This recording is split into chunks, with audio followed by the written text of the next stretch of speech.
guys. During this video, we're going to be talking about prompts and the prompt hierarchy and how to correctly implement 6 of the most important prompts that we use. As you can see here behind me, I have a visual, and it gives us the 6 most important prompts.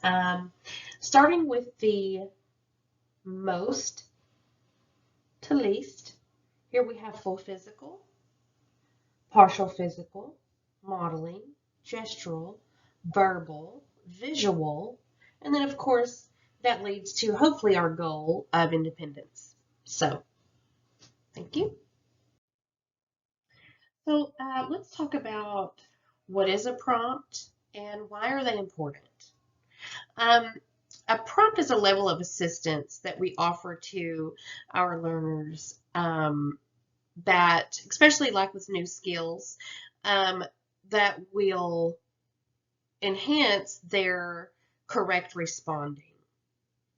And a reason that they're important is because, actually a couple of reasons, is errors provide less feedback than correct prompted responses. So by us prompting the correct response, especially if they fulfill that correct response, then they're going to get the reinforcement for that, and that's going to increase the future frequency of the correct responses.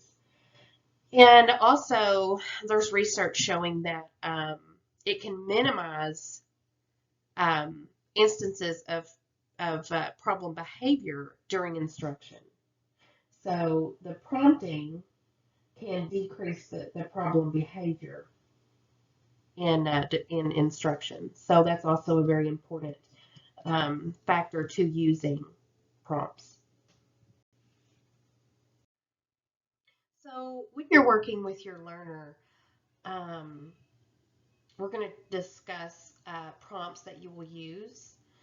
We're going to discuss these during this session from most to least. And you will not always use most to least. You may sometimes use least to most. And your BCBA and your instructions for your intervention will clarify that for you.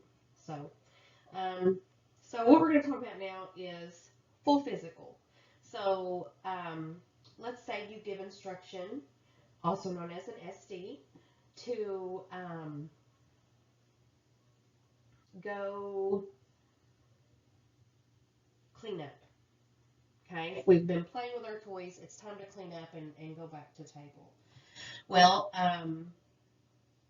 so you say, let's clean up. And they're not cleaning up. Nothing is done when you give the SD. So at that point, we're going to use full physical, and we are going to lightly put your hand over your learners and just pick up the toys and put them away. Lightly pick up and put away. That would be a full physical prompt. So another prompt example is the next one up will be partial physical. So let's say you give the SD the instruction to clean up, and your learner is not cleaning up, but you know they have the skill. You've seen them do it before. So at this point, you could just do a partial physical, which maybe could look something like just, lightly tap them on their shoulder to, go clean up. Let's go pick up. Just to kind of get them started, just partially. And then the next one is going to be modeling. So at that point, what you would do is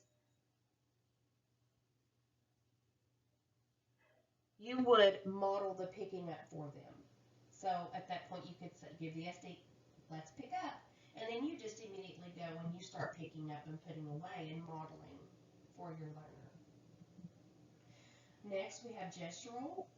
A gestural prompt is if we're using the same SD, let's clean up, you could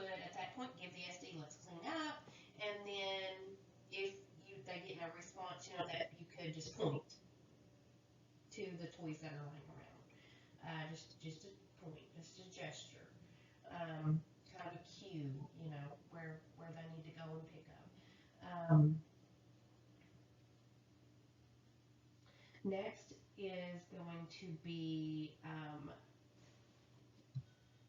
a verbal, and that's just simply let's go pick up. And then you might say, you know, okay, John Doe, let's go pick up. You know, you might just give just the verbal SD. Next is visual. So with visual, you could give the SD, let's pick up, and then this is going to be your visual. And let's say, you know, this is toys. Let's just pretend this is toys, and you hold it up here, let's pick up, and that can kind of be a visual for them as to what are we doing? What are we doing here? We're picking up. Let's pick up, and that's kind of their visual. And then hopefully the goal at the end will lead to independence, to where you will just say, all right, let's pick up. And they'll just automatically go to picking up their toys or whatever. Thank you.